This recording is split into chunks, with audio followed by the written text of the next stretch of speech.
The Gospel according to Mark, chapter 14, beginning to read at verse 27.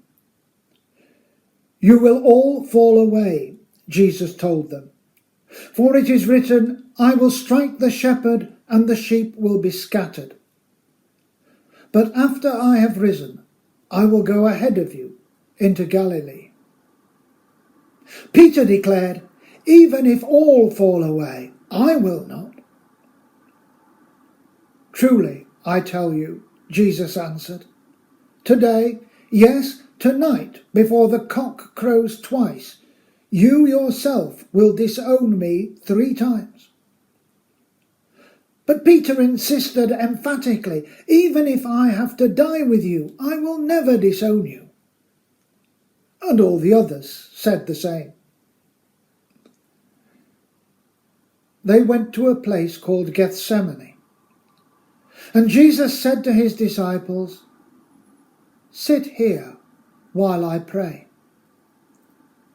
He took Peter, James, and John along with him, and he began to be deeply distressed and troubled. "My soul is overwhelmed with sorrow to the point of death," he said to them.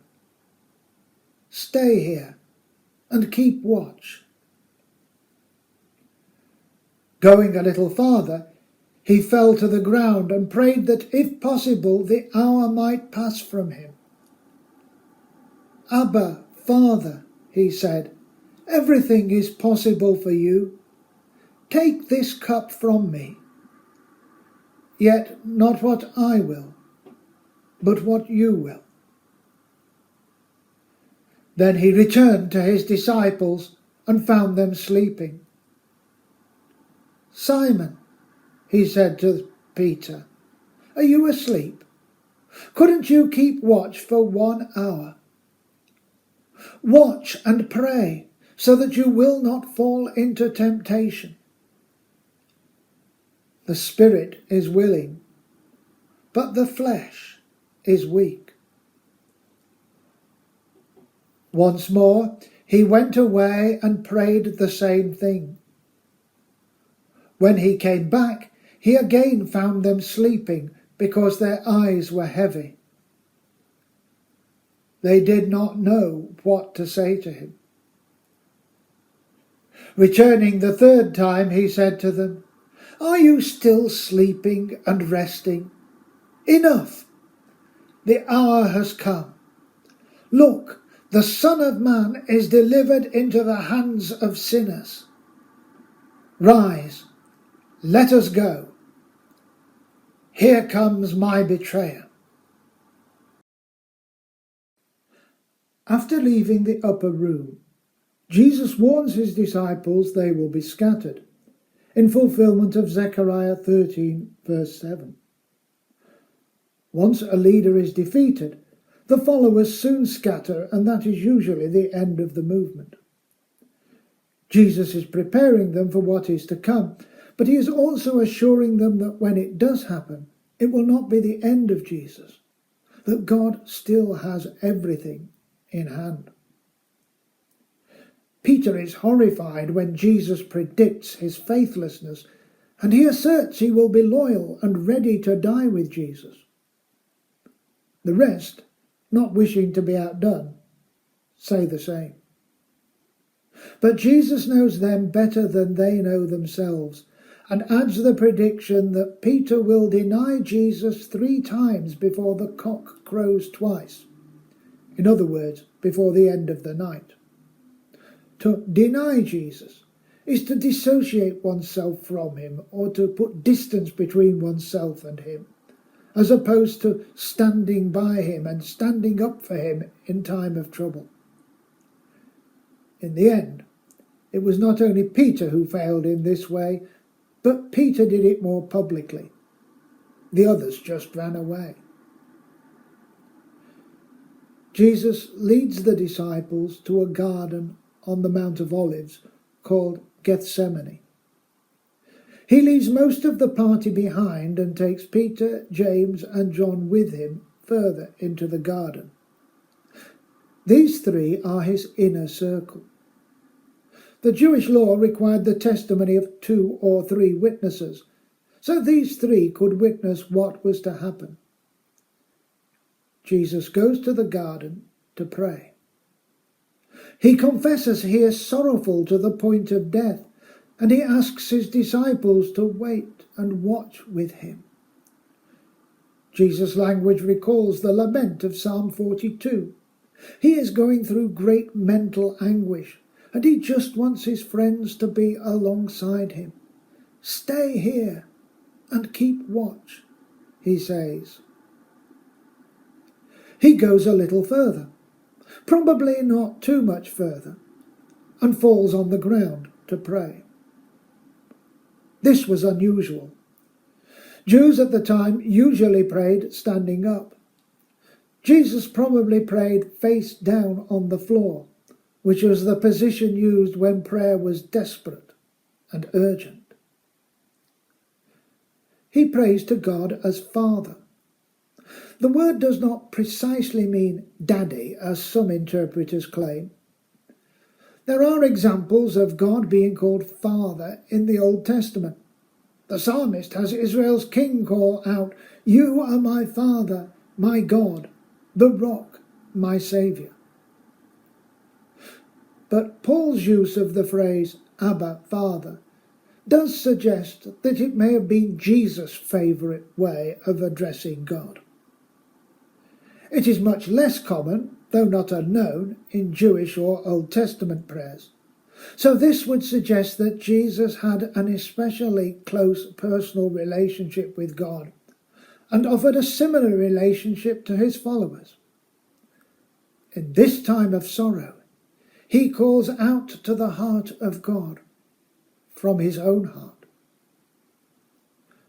And what is it that he prays? That this hour or cup may pass from me. He knows he came for this purpose. He has predicted his death 3 times to his disciples, but he still prays that he might escape his fate. Jesus might be God's Messiah, but he is still human. He might be faithful and obedient, but he still seeks a way out. He even reminds God that all things are possible to him. But he says, "Not what I will, but what you will." In the end, he submits to the Father's will, knowing that he knows best.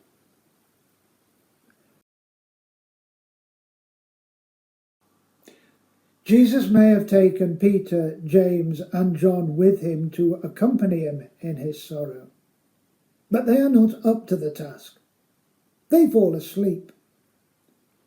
Jesus wakes them up and says, "Watch and pray, so that you will not fall into temptation." The spirit is willing, but the flesh is weak. Modern readers may well misunderstand the word temptation. The Greek word used here is the ordinary word for test or trial. A temptation to commit a sinful act may be a test of our relationship with God, but that kind of test is not in mind here.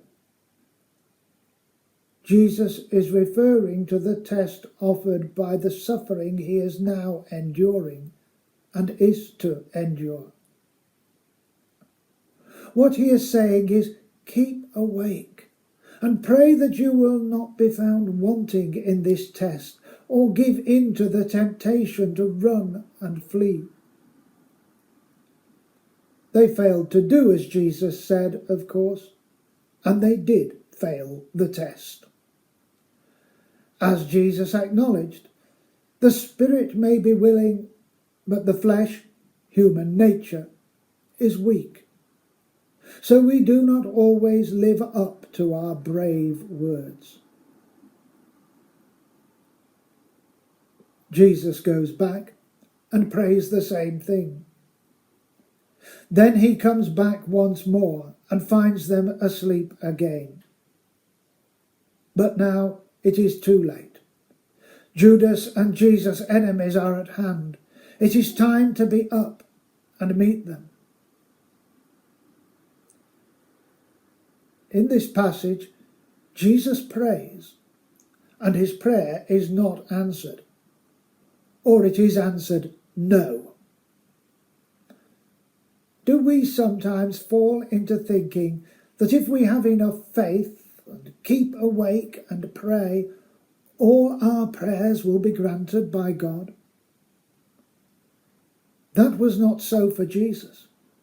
He stayed awake and prayed in faith even if his disciples did not.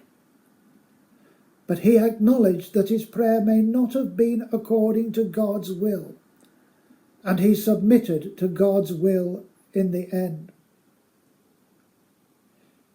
He also prays that he will not be tested, and teaches his disciples in the Lord's Prayer to do the same. That is what "lead us not into temptation" means. But God didn't do it for Jesus, and he might not do it for Jesus' followers either.